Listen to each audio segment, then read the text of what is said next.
guess this is a personal one for us, but the socks. There's the problems with the socks. Like, why are socks? I'm like, we should just ban socks. This would make. Maybe that's the answer. Nathaniel said it this morning. He's like, Dad, why do we even need socks if they bother us so much? I love that. I let you know that's probably one of the most common issues, believe it or not. I can imagine. Yeah, the chaos of a morning. I wonder if you could talk to some of these things in light of that example. Like, what would be a better approach? Do you feel like you've got all the answers to parenting? I sure don't. On this episode today, we talked to Shelby Brown, a parenting expert from Restore Parent Coaching, and we have a great conversation on mindset shifts, and we talk about some practical things as well. It's going to be a great episode. Pray that you are blessed by it. Let's get into it. Welcome to the podcast, Shelby. Oh, it's lovely to be here. Good to have you with us. Thank you. For the people that tuning in, some people might know you. I don't know, you might have met some people that from our church listen, or there's a bunch of people that listen from elsewhere. But Shelby Brown, and you are a teacher and a Restore Parent coach for Restore Parent Coaching. Exactly. And so we've got you today on the podcast to talk about parenting. To talk about what you're doing in the parenting space. And we really believe that I guess this conversation we have today is going to really benefit people and parents mostly, and hopefully kind of lift the lid on some things and help them with some insights and stuff like that. So thank you so much for being on the podcast with us today. A pleasure. Did you for people that don't know you, would you like to share a little bit about yourself? Okay, well, I am married for 29 years. Wow, that's awesome. And have 4 children, 3 of which are already adults. And wow. Yeah, it's quite gone very fast. It's a wonderful journey. But yes, and as you said, I'm a teacher, have loved being a teacher and still teach, but also have recently started my own business in coaching parents and supporting parents. And that's called Restore Parent Coaching. Yes. And where can they find you? Is it where online is the best spot? Yes. So I have a website, Restore Parent Coaching, and if you just type that in, I should come up, and I'd love to hear from you. You can just get in contact with me, either email or phone. For those who are listening, Jess and I did the parent coaching course with you, and I think it was 5 weeks all up. Was it? 7. 7 weeks, 7-week course. And it was awesome. We had a great time, and it wasn't like anything major was going on. You know, there wasn't like a crisis in our family or anything. I guess we wanted to reach out because we heard about the heart of the course and really just wanted to feel more equipped and fine-tune. And I guess our kids aren't adults yet, so they're, 10, 8, and turning 6, when we're like, oh my goodness, like teenage years for Audrey's around the corner, and all the stuff that comes with that, we feel like we need to be more equipped. And of course, there's challenges in our family, like any family has, and you really helped with that. And it was a fantastic course that I could recommend to anyone. But if you could like sum up what Restore Parent Coaching is or does. Would you be able to give us a little bit of a summary of what it is? So it's a different way of parenting than some people are used to. It's not really based on strategies as much as just really having a look at yourself and seeing how you can do things maybe a bit differently to what you're used to. And it correct me if I'm wrong, but the course was developed by a psychologist, it's a research, the course itself was developed with research by a psychologist. Is that correct? Yes. So Dr. Jenny Brown, she is a psychologist for over 30 years, and she felt that there was something missing in the system. And so she actually wrote her own program to feel that she could fill some gaps in the parenting area. Is the course necessarily, is it a faith-based course, or was it based on some value? Yeah. Was it based on any of that? Well, the Dr. Judy Brown is a Christian, but it's more, it's not known as a Christian course. However, I, as a Christian myself, and felt the principles were biblical. I just have framed it in a way that is very much in line with Scripture, and I integrate it all throughout the program. But it can be either or, can't it? Like Yes. it's not explicitly faith based, but you, depending on who you're Absolutely. working with, you can totally have that part of it or not, right? Yeah, I just love that we all have that in common, that we're all parents and we're all on this really challenging journey together. And, it's such an amazing journey. It's such a gift, but it's also, it can hold a lot of tension, especially these days. I feel it's really, really can be so challenging with so much being pushed at us. With the media, technology, the shift in values in society. I feel like sometimes parents can easily lose their confidence in knowing what to do and can feel a bit stuck. Yeah, totally. There's so much stuff on like online, Instagram, YouTube, online course, stuff like that, right? Even books, like Jess and I found. There's a lot of great parenting books out there, Christian parenting books, but they're quite not all of them, but they can be quite idealistic. Like the perfect case scenario, and maybe it doesn't necessarily feel like it fits your life, or some of them make you feel a little bit guilty. Like, oh my goodness, I'm a terrible parent. And so the one thing we loved about like connecting with you was that it wasn't like that, and we talked about our unique circumstances, which was really cool. If you could describe parenting in one word, I know that's hard. How would you describe parenting?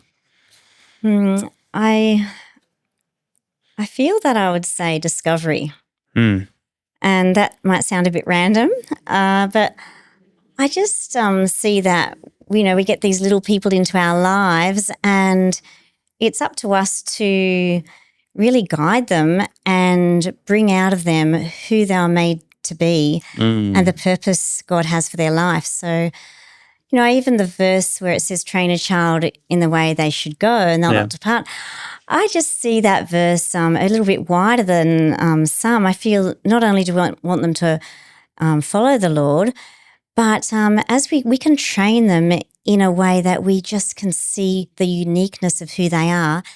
And really parents are the ones who know and love our children the most.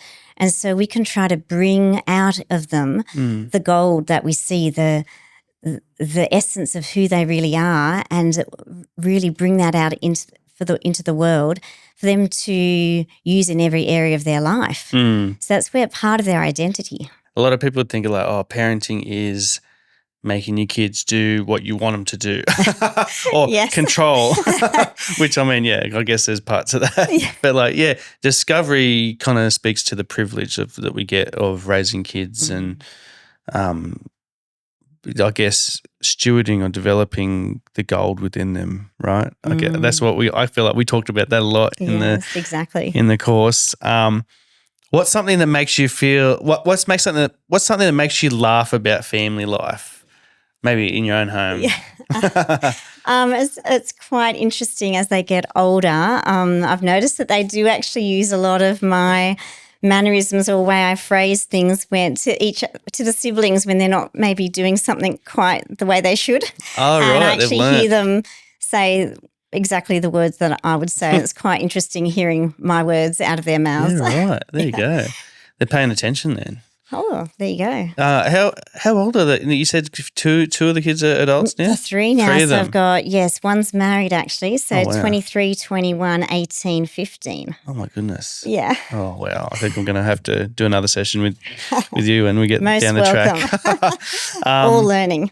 I guess the main part of our conversation today, when we caught up with you, it was a lot about reframing our mindset more than anything. And I guess we came into the course not exactly sure what it was totally going to be about. We just thought, oh, maybe we're going to get a bag of tricks and traps to set for our kids to make them do what we want. But it wasn't really like that. It was about shifting and reframing our mindset. And one of the phrases in the course that you like to use a lot is real change starts with the parent, not with the parent, not with the child. Can you unpack what that means a little bit? Yes. Yes, it's a different way of seeing it, but I feel that really when you think about it, we really can only control ourselves. We can't really control our children as much as we often do try because, parents do often know what's best, but sometimes it's not the most effective way of going about it with trying to make them do what you want them to do. So the course really focuses on self because we can actually change self even though we can't make another person do something. So it puts the power back in our shoes because we feel like we don't need to wait for them. We actually can be doing something in the meantime. We can help our parenting and help the response of our children, even if there might be some initial pushback because they're not used to it. But it actually can, one small change or some small adjustments to the way we parent can actually make a change to the whole family. So, control is a lot of we often control when we react quickly, when our child has done something, and which I'm sure we're all familiar with. And it's just an idea of pausing and having time to think. And so we're intentionally responding as a parent rather than reacting out of emotion. And I find emotion often gets in the way. Oh, yeah. Oh, you get angry or something, I don't know, something just grates your soul, the kids do. And you react. We kind of like, that's it, get out of your room, or oh, that's it. No Nintendos, or you start loading up all the and it just exactly. The chaos unfolds and the kids melt down.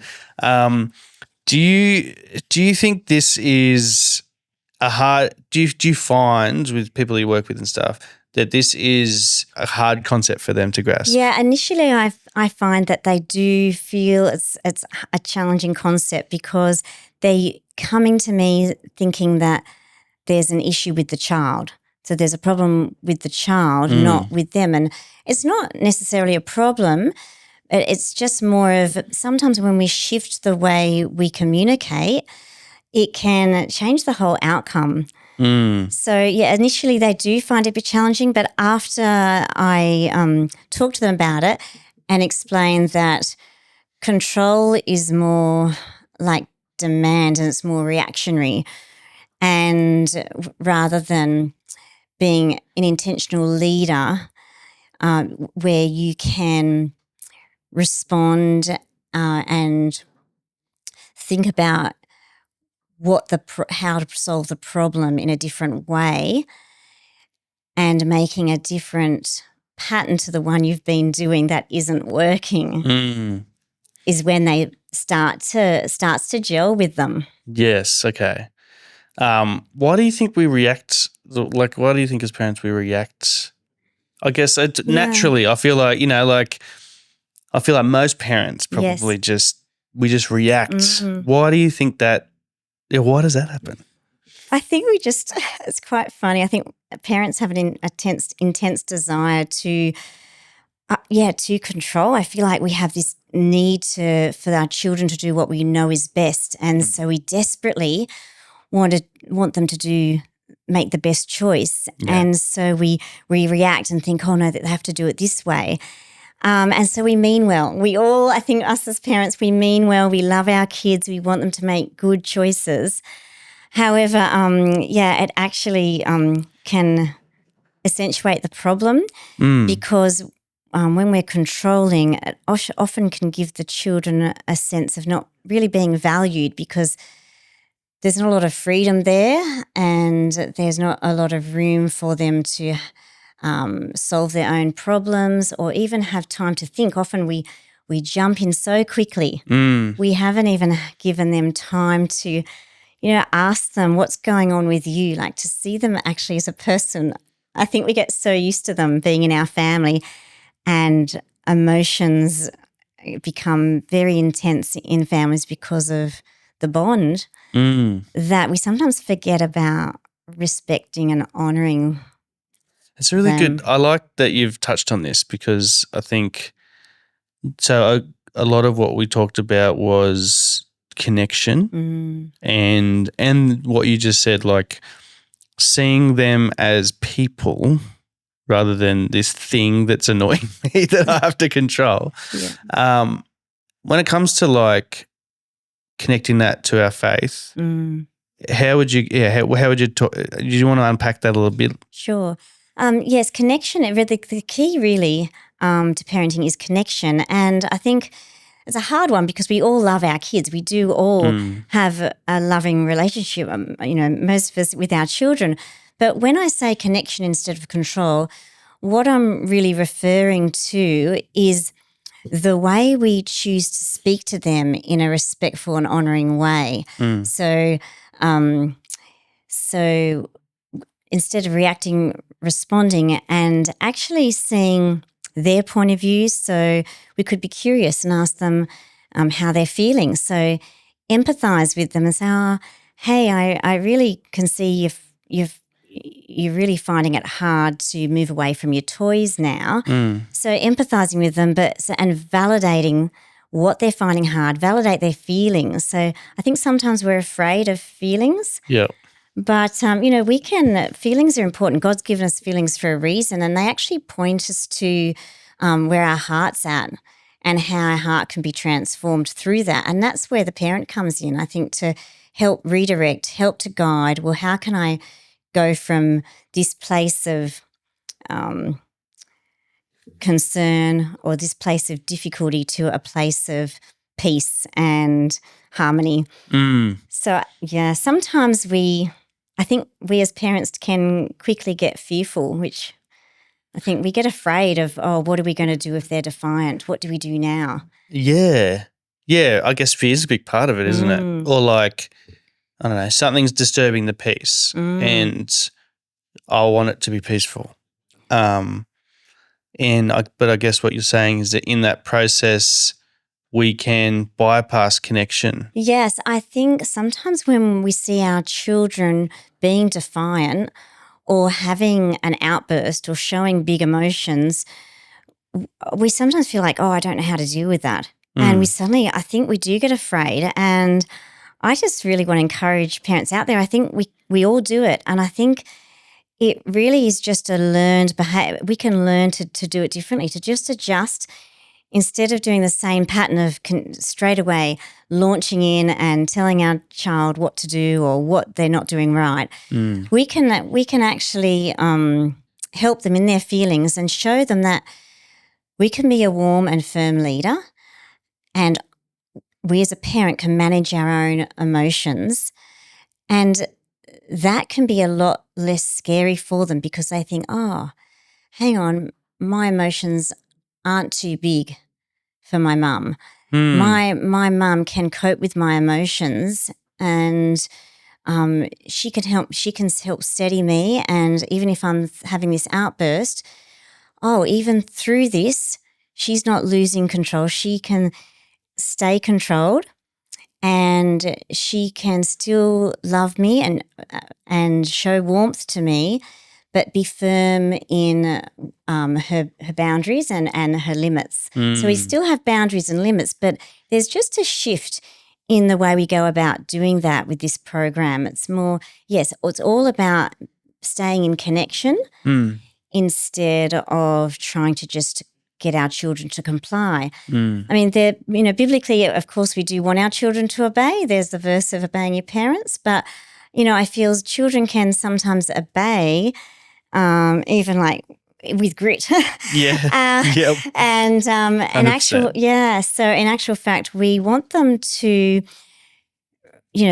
I respect and love them, and I want them to respect and love me. So it's this loving connection, no matter what they throw at me, we as parents need to show that we're competent, even if we don't always feel confident, but we can keep managing our emotions, whatever they throw at us. And I'm not saying it's easy at first, but I think we can slowly learn to show our children that we can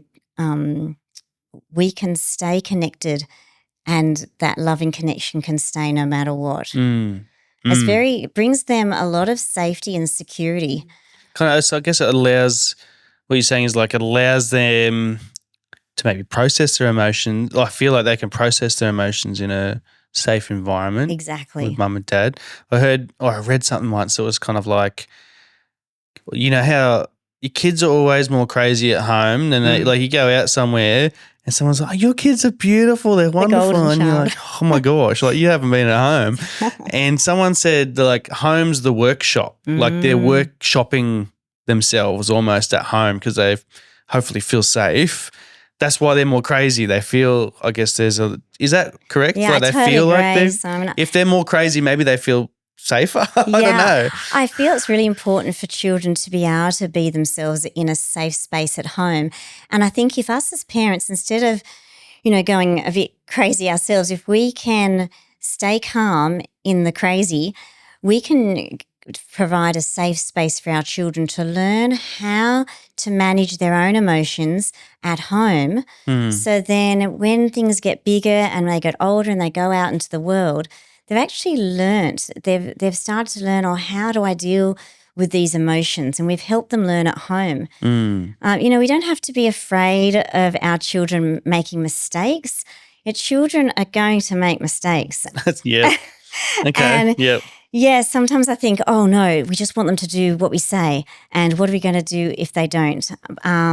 But this program I run actually shows us how we sort of get unstuck from that.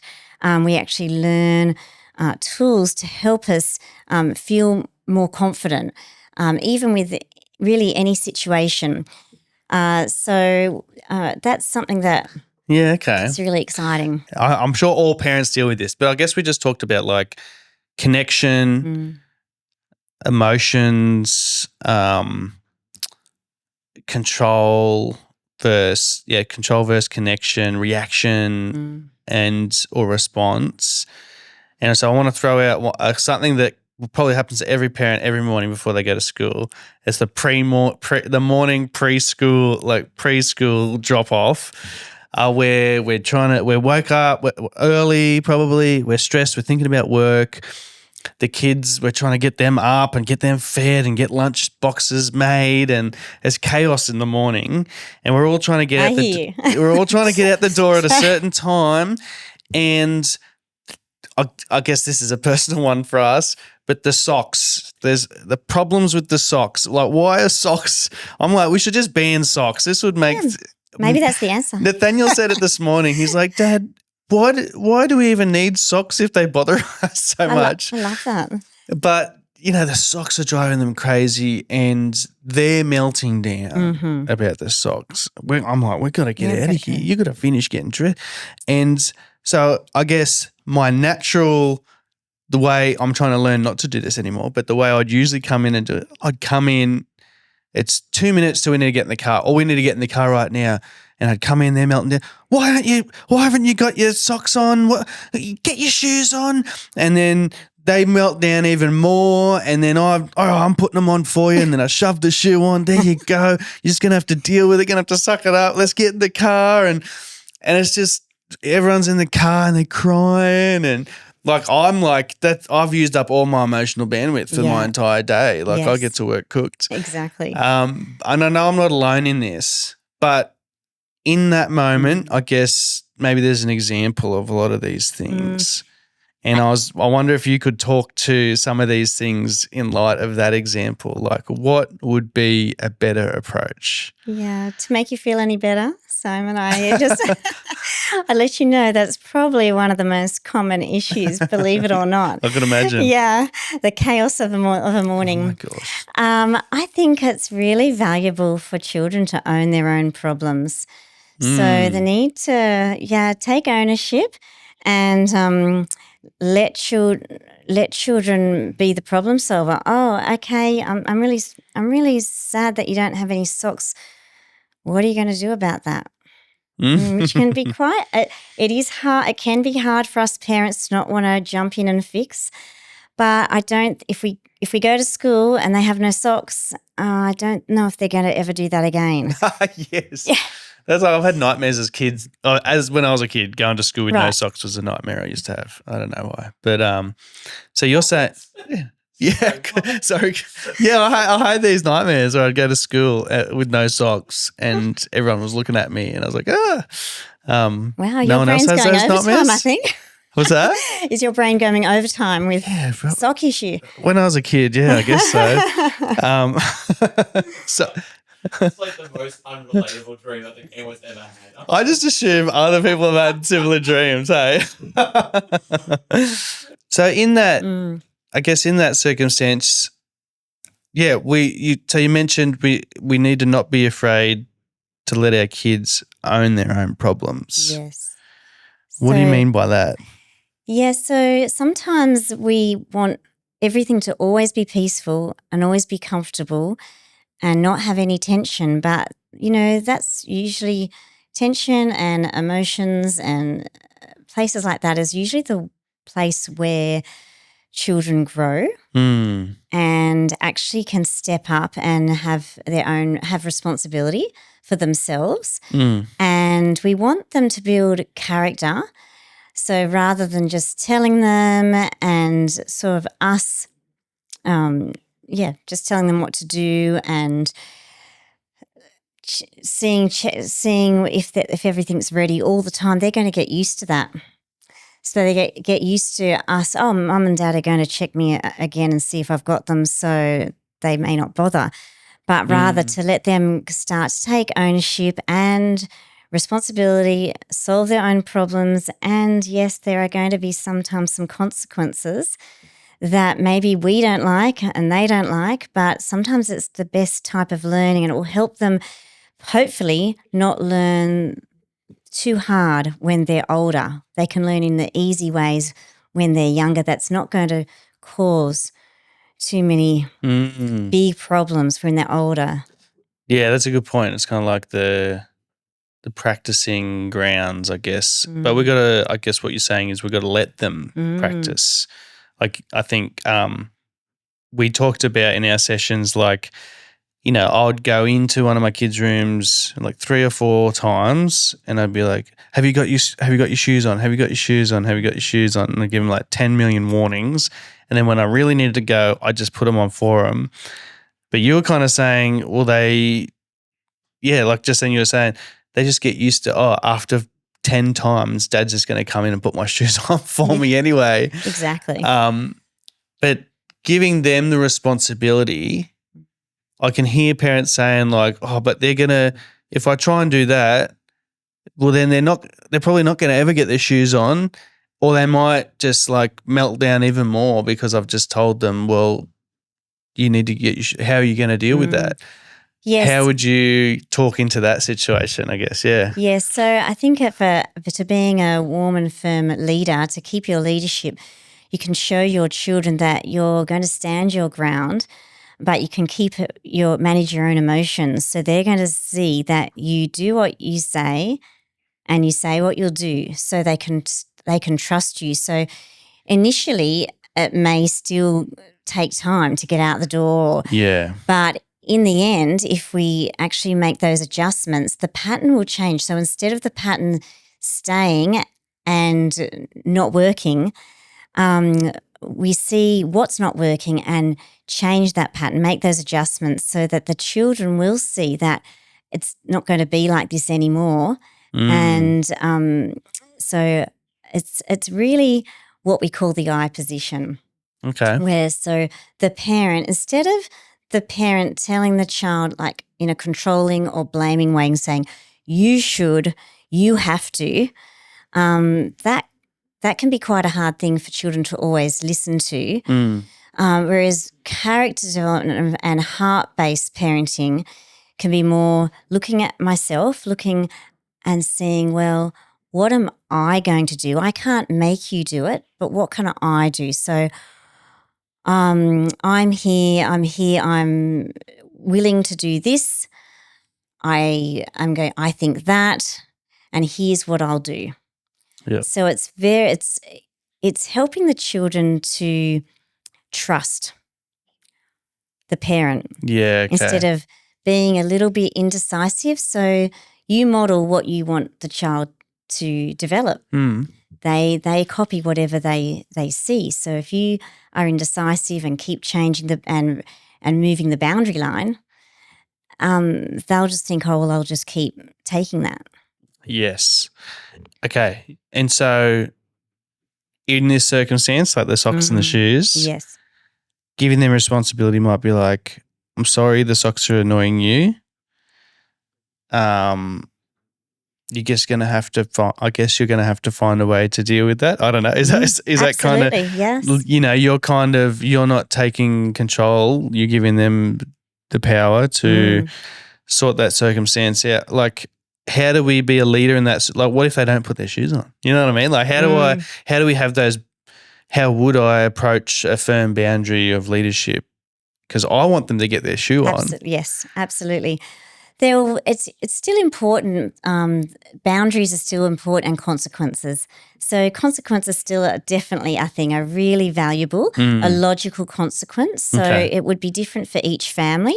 But if you've if you've wasted time and you've made a real mess of and chaos in the morning, they need to fix that up for you some other time. That you might say, you wasted my time this morning, and I'm really sad to see that, and that's not okay. You'll need to make some time up for me. Like you need to help me with some dinner preparation, or with unpacking the dishwasher, or help me with another job, just to show them that this is not okay.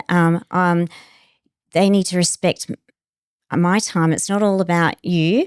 So, or for example, cleaning your room, or, well, I'm sorry, I'm not able to take you to soccer because you did say you clean your room, and to be consistent and keep to, it's really keeping to those logical consequences. And what do you mean by logical consequences? Usually, as we say, it fits the crime, and that might sound strange. I just gave an example about not going to soccer practice if we haven't done our room. But sometimes, a child is happy to, oh, well, I'll have to go and do it now. So that is they're going to take responsibility for that. So, I have 5 minutes. I'll still make it to soccer practice if I just do as what I said I would do. Yeah, okay. And so I'm sticking to my part of it, and the child will then know that I mean what I say. And I said that a time that it needed to be done. And so they could get in and do it before soccer practice started. So it's kind of like it's linked. Like, what would be an example of a non-logical consequence? Yeah, so even I think a lot of people do take screen time off their children, or no television, no movie night, no. And sometimes it's too big for it's too far away because they forget about it. Yeah, it's next. Yeah, I know. I've done that one before. And so they're not really learning anything. They're actually just getting very frustrated. Yeah, okay. And so we really need to try not to just annoy and frustrate children. We're trying to get them to grow have character development and want to make good choices, because it's going to actually be better for them. Yeah. We want them to see that it's actually better from them in the long run. It's going to be less chaotic for them. Yeah. It's going to help their life, and it's not, we don't want their life to just cause destruction. We want them that their life actually affects others. Because I guess as adults, all our consequences are usually related. Like the punishment fits the crime. Like, if I speed, I get a ticket. A fine. It was very American of me, a ticket. It's funny. Audrey, the kids I think we got a speeding fine one time, or a red light fine. And the kids are like, why is it called a fine? It should be called a not fine. And I was like, oh, that's really clever, actually. Yeah, so homework, they choose not to do their homework. And, obviously the logical consequence is I'm not going to say anything to your teacher. You're going to have to let your teacher know, or you yeah. won't, you might not be ready for an exam. Well, I'm sad to not see you use your gifts, because I really see you're very gifted at maths, and if you haven't applied yourself, well, but you've got the exam, and unfortunately, Mm. they'll learn, and then they may see that they are taking responsibility for their life. Yeah. And it's best if they do take it as much as they can, whatever they're capable. I find whatever they're capable of So it's doing. different at each stage of their life, I guess. Yeah, obviously Definitely. it's whatever's sensible for their stage. Yeah. For them to be responsible for whatever they can do for their age, we should be letting them do. Yeah, okay. Yeah, I remember back at school, I was a teenager though, so it's a little bit different. But I used to kind of be disruptive in the classroom and just talking and mucking around. Mm. And I remember the teacher, he came over to me once, and I'll never forget it. And he said, "Hey, it's your education.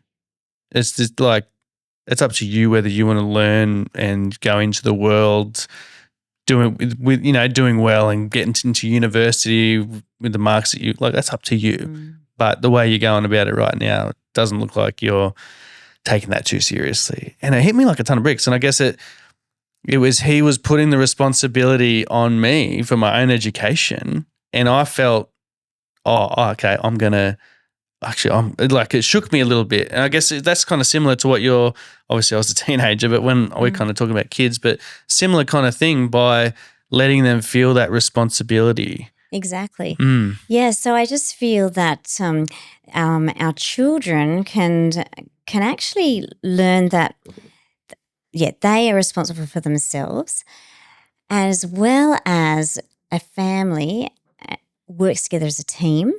So their emotions and the way they respond and react does actually have an effect on everyone else. Mm. So they can, not only on themselves, but they can see how it affects others. And I think a family or in a classroom situation, we need to work together as a team. And so we work together to help each other. And that really team spirit, I think, really can be helpful in the home, that I don't know, sometimes we tend to forget about, thinking, oh, well, this is actually, my emotions are going to help everyone, and everyone sort of bounces off each other in a family. So if I can show kindness, that's going to go a long way. And I think the old, the Bible verse, treat others as you would like to be treated yourself, goes a long way in setting the tone in the house. Yes, and being being a more of a collaborative approach to parenting. Not that we want them to just negotiate. I'm not saying that all the time, but actually sometimes we can just sit down with our kids and just saying, actually let them have some choice and let them feel valued and have some freedom, some freedom in like some decisions. Oh, hey, what do you think about this? I don't know if we'll end up doing it this way, but how do you feel? And what do you think about this? And we'll see what we can do. Let's work together. So I think as parents, the children can see, we're working together. We care about them. It's really strange that we love our children, but sometimes that love can sort of be turned off as soon as they are not doing what we want them to do. Yeah. So, that's back to that connection, isn't it? Yeah, just really relating to them, more like we would a friend rather than. Yeah. Yeah, it's funny how we do treat them. our kids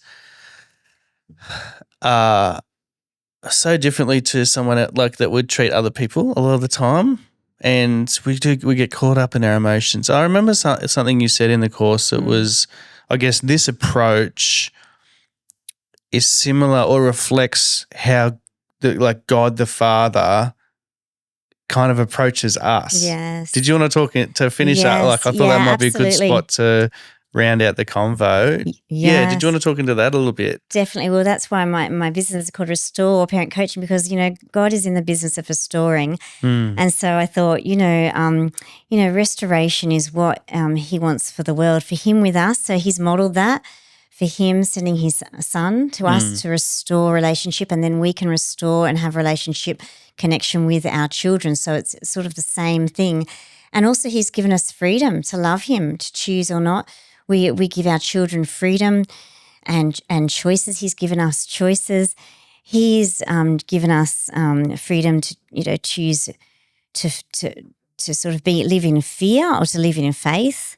So we can choose in our families to either live in this chaotic fear, and not saying we always know all the answers, but we can learn we can help solve answers with our children and to work together. And so, it's really just everything is really modeled from the Father. And I just love that, because we can just, if we're stuck, I feel like there's usually a way we can see it in the Bible. We can go and search and, ask the Holy Spirit. He'll show us a way to work it out. And I think that's another thing as believers, we're not stuck, are we? In the end, we can, ask all throughout the Bible. He's telling us to call on me. How amazing is that? Yeah, and that connection, like, I guess that, like, God gives us that free will and the choice, and he gives us the power to choose, and he doesn't control us. He doesn't force us to love or respect him. Obviously, there's a lot of people that don't. But in that, in that freedom, I feel like that allows that connection with God and our relationship with him, which seems to be the same case that, obviously for us to emulate with our kids. Yes. And I just like the idea that, if we can father or mother or parent our kids the way the Father looks after us or connects with us, it's going to help our kids with their relationship with God if we're modeling that. Yes, well, that I think kind of half decently. It comes down to that unconditional love, doesn't it? That's what He's shown to us. And when we make mistakes, we go off track. He lovingly, if we look to Him, He lovingly puts us, wants to put us back on track. And I think that's what we want for our kids. It's exactly the same. Our kids are going to make mistakes and get off track at times, but we can just, guide them. We're there to be the guide, to be the light, as the Father is our light. I want to throw out, just with the time that we've got left, rapid fire scenarios. We'll see how this goes. I'll go try and think of some rapid fire scenarios. Okay, the two boys are fighting, and the youngest one hits the older one. The older one then hits the younger one. They're all melting down, screaming, he hit me, he hit me. And as a dad, I'd step in and, what's going on? You know what I mean? What's going on? You get over there, you get over here, smack, you can't hit, smack, you can't hit your kid, you can't hit your brother. What's probably a better take in that scenario? Well, I think depending on safety, as long as we know that they're, safety is first, but as long as we know that they're safe and they're not being too rough with each other, it really is something that most children need to learn to work out themselves.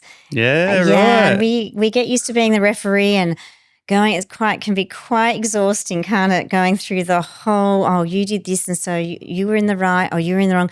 And I think sometimes we really still don't know, because if we're not right there on the scene, or even if we are, we don't really know their intention. We don't really know what's coming beforehand. Like, are they lashing out because the brother didn't let them share their Nintendo the night before? Or, we is there background information we don't know? And I think the boys really need to show that they can work it out. Ask questions. One of them has to choose to maybe stop fighting and settle down and see how they're going to solve that problem. Chime in if you can think of a scenario that's common. What is probably one of the most common ones? Common scenario would probably be keeping room tidy. Okay, let's do that one. Yeah. So, I just think children, have been asked to clean their room and they can carry on and all the fuss. And, I think we did actually say it before, actually, that one, thinking that, well, actually, I'm really sorry that you're not able to go out, or I'm sad that it's going to be hard. You've left your room a lot longer than I thought. If you pick things up straight away, it wouldn't be as much mess, but I'm really sad that it's going to take you a while now. So I'm so empathise. I'm really sad about that, and I can see that's going to be hard for you, but that's what needs to be done. Yeah, so it's still, you still get it. They still have to do it. But you're giving them, you're like reflecting, and I guess you're connecting with them in that moment rather than just getting aggro. Yes.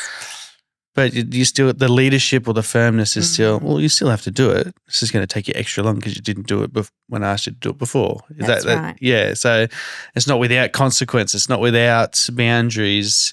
But it's just a different approach to it in the first place, rather than that's it because you didn't clean your room, no Nintendo tomorrow. That's right. The consequence is related, or the punishment fits the crime to a degree. Yes.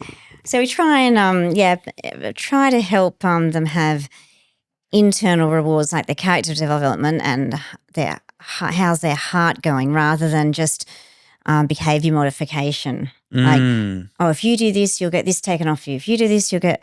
So, in actual fact, they're just trying to survive you. Yeah, right. Like, yeah. That's an interesting way. Yeah, that's cool. Like, because I'm smaller than you. So, what's going to happen when they are a teenager, and it's easier for them to go their own way, and if they haven't developed that heart character. Yes. So I guess. Yeah, that's really cool. Well, what about when it comes to saying sorry? Because this is one, I guess kids do something, and we just constantly say, well, now you need to say sorry. Yes. But you're just talking about like the heart posture. Yes. In that circumstance, brother hits the other brother breaks the other's toy. We don't want the kids just to like say sorry because they're fearful of a consequence. No. How do we approach that kind of circumstance? Yeah, it is valuable, I think, from when our children are little to help them see that we do need to say sorry. And so I think that's a helpful for their character development. When they're older and we say sorry, it's difficult when they may not mean it. So sometimes instead of trying to make them say sorry, which is we really can't see if they're meaning it or not. Yeah. It's really valuable to say to them, well, I'm actually sorry that you're treating them that way. So you put it back on yourself again instead of trying to force them to say sorry or be mad at them for not saying sorry.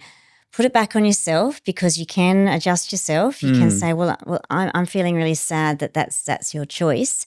And I really hope you make a change there. I've been surprised in my own family that when I've said that, sometimes it's not until a day or two later that they've had time. You've given them time instead of forcing them to say sorry. A day or two later, they've sometimes come back to me and said, "Oh, Mum, I'm really sorry. I just kept on asking you and not taking your word for it." But it was a few days later that they had time to think about it. And, that's where it comes from the heart. That's what we really want. But it's the consistency. And as I said, we count our wins and, don't get too worried about things that we don't do. Just keep going. Keep going. Keep adjusting. I want to share a couple little examples of things that I've been pleasantly surprised by, but I kind of the stuff that we've learnt integrating. One of them was like that. Sorry, the one where they come and apologise, like a couple of days later. It wasn't too long after one of our sessions, and you described that scenario where I think Audrey she was really upset. When she gets upset, really big meltdown spiral, right? And you try and control them out of that spiral, but I just let her spiral. In the room. You okay, darling? All right, cool. And gave her the space. And by my surprise, after she'd calmed herself down, which in the course you talk about like letting them, they have to learn to emotionally regulate. After she'd calmed down, she came in and she came over and gave me a hug and said, "I'm sorry, Dad." And I was like, I was like, there you go. yeah, because I guess I'd usually go in a reactionary and kind of just make the whole situation worse. But then another story was, and this only happened just recently, Nathaniel, being the youngest in our family, finds it hard to feel heard. So he's always yelling and butting in and getting frustrated and angry when he can't get out what he wants to say. And he was really upset at William for just not listening to him at this one point. So I just decided to keep asking him questions like, how does that make you feel? Like, why do you feel upset with that? And he told me, he just divulged all these things, right? And it was like really, really nice, felt like connection time. Yes. And then he doesn't listen to me when I talk to him. So like later on that night, I said to him, I wanted him to do something, but I came down, I said, hey, you know how we talked about how we feel like when we don't listen? It's so sad sometimes when I ask you to do something, I feel sad like you don't care what I'm asking you to do. And it kind of I tried to help him relate to maybe he felt. And to my surprise, it was like I didn't think much of it. And a couple minutes later, he had done, I didn't have to badger him or anything. He'd done what I'd asked him to do, and he recalled our conversation. Wow. And I wanted to listen to you, Dad. And I was like, oh, this stuff's working. Like it takes time and you have a lot of failures, but like when you start to see the fruits, you're like, oh, wow, this is really, really cool. But it does take time and practice and stuff, right? I think if we can tolerate the uncomfortable for a time, there's lots of rewards, isn't there? If we can just be a bit, let ourselves be a bit uncomfortable, sometimes, there's great results. But no, that's fantastic. If we can tolerate the uncomfortable for a little bit, there can be there's time for results. Yeah. Yeah, it just takes, we want everything straight away sometimes, don't we? Sometimes we do, yeah. But I think anything that's worthwhile often takes effort. So the program, I just feel like it's something that really can help your whole any relationship really. And I think that really you do need to do something yourself. So we do need to take a look at ourselves. And it's not just for young kids. No. So is it for all ages? All ages, yes. Yeah. If someone's listening and thinking, this all sounds lovely, but my house, you don't know my house. you don't, this sounds impossible. What's like, if you could just give someone one first step they could take just to leave them with that, what could that look like?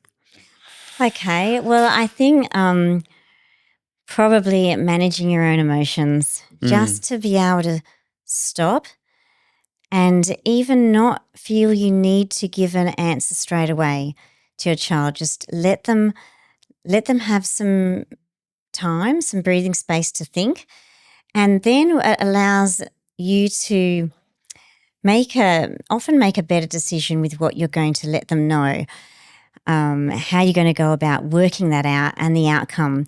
So, I think emotions are probably the one thing that does get in the way. And being calm is of course not the answer, but it creates an atmosphere that's showing a secure and safe place where the child can then maybe voice where they're at.